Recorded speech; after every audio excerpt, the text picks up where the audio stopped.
பூம்படி மக்களும் பொற்படி மக்களும் என்கிறவற்றால் ஆம்படி மக்களும் ஆகிலும் ஆரூர் இனிதமர்ந்தார் என்று தேவாரம் சொல்கிறது. தர்பனம் மக்களும் அப்படின்னு சொன்னா கண்ணாடி அப்படின்னு பேரு. தமிழ்ல ஆடி அப்படின்னு சொன்னா கண்ணாடியை குறிக்கும். இப்போ நம்ம லென்ஸ்ன்னு சொல்றோம், நம்ம மிரர்னு சொல்றோம், எல்லாமே இந்த இப்போ உருவானது. அப்ப அன்னைக்கு கண்ணாடி கிடையாதா அப்படின்னா கண்ணாடி உண்டு. எப்படின்னா தங்கத்தையும் வெண்கலத்தையும் இப்படி போட்டு தேய்ச்சி இதுல மெருகு ஏற்றி இதெல்லாம் முகம் பார்க்கிற வழக்கம் இருந்தது. ஒரு 3000 ஆண்டுக்கு பின்னால கண்ணாடியை கண்டுபிடிச்சாங்க. குழியாடின்னு சொல்லுவோம், லென்ஸ். அந்த மாதிரி நம்முடைய ஆலயத்துல சுவாமி கண் திருஷ்டி அப்படின்னு சொல்லுவாங்க. திருஷ்டினா பார்க்கறது. இந்த கண் திருஷ்டி போகணும்னு சொன்னா உள்ள இருக்கிற சுவாமி அவர் முகத்துல அவர் மொழிகணும் அப்படிங்கிறதுக்காக நம்முடைய ஆலயத்துல ஆகம விதிப்படி இருக்கிற ஆலயங்கள்ல கண்ணாடி ரொம்ப அவசியம். அப்படி நம்முடைய மலேசியா திருநாட்டுல மகா ராஜராஜேஸ்வர பெருமானுடைய தேவஸ்தானத்துல இந்த கண்ணாடி என்று சொல்லக்கூடிய இந்த தர்ப்பணம் சொல்லக்கூடிய இந்த கண்ணாடியை சுவாமி தினம் பார்ப்பார். காலையில சாமியை திற நடக்கிற உடனே கண்ணாடியை நம்ம தரிசனம் பண்ண நம்முடைய கண் திருஷ்டி போகும். நந்திய பெருமான் வழிபட்டு இங்க இந்த கண்ணாடியை பார்த்தோம்னா நமக்கு இருக்கிற கண் திருஷ்டிகள், பொறாமைகள் சொல்லுவாங்க பழமொழி. கண்ணுல வேணா அடி வாங்கினா கண்ணுல அடி வாங்கக்கூடாது அப்படின்னு. அதனால கண் திருஷ்டி ரொம்ப மோசமானது.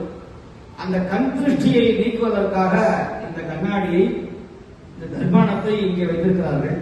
இதுல தரிசனம் பண்ணிட்டு போனோம்னா சுவாமியை பார்த்தோம்னா நமக்கு கண் திருஷ்டிகள் நீங்கும், தோஷங்கள் நீங்கும்.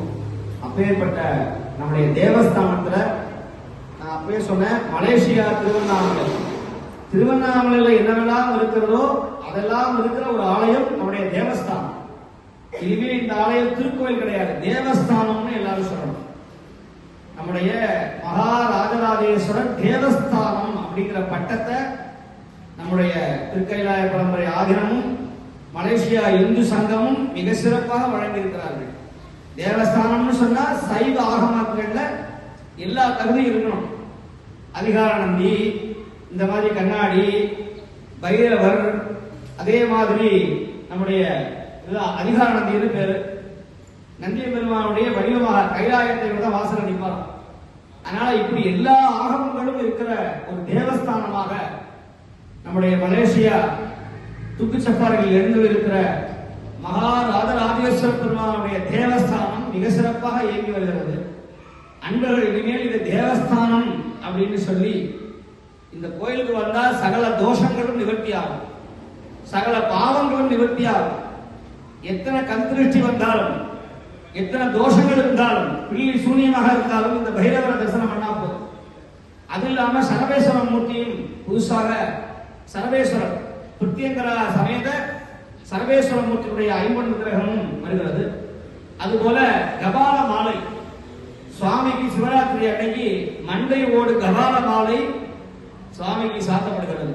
பொன்னால் செய்யப்பட்ட, தங்கத்தால் செய்யப்பட்ட கபால மாலையும் சாத்தப்படுகிறது. அப்பேற்பட்ட சிறப்பு வாய்ந்த இந்த கண்ணாடியை நம்முடைய ஆலயத்தில் எழுந்து சென்றிருக்கிறார்கள்.